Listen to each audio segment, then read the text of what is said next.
Bom dia, senhores. Aqui quem vos fala é Alisson de Pernambuco. Eu peguei um determinado problema numa impressora de um cliente aqui, um L395.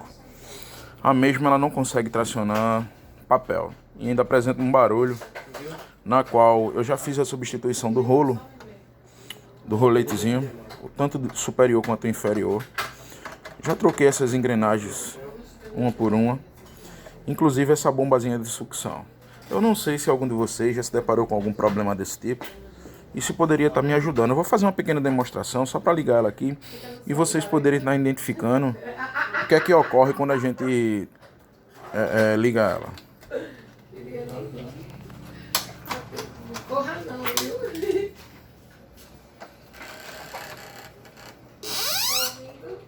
Corra não. Ai, Jesus, atendimento de mal, bom dia. Segue em anexo, orçamento conforme, mas deve dizer conforme, solicitado. L, tudo dele é conforme, mano, conforme ela. Já olha pra minha cara também, conforme. É esse o barulho que ela apresenta. Observem que a luz, ela não iniciou a piscar ainda. Começou agora. Vou dar uma olhadinha nessa parte. Oi?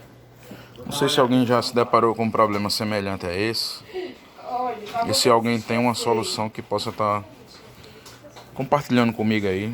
Humildemente eu rogo aos irmãos essa situação aí. Se alguém puder estar me dando um apoio aí, eu fico muito grato.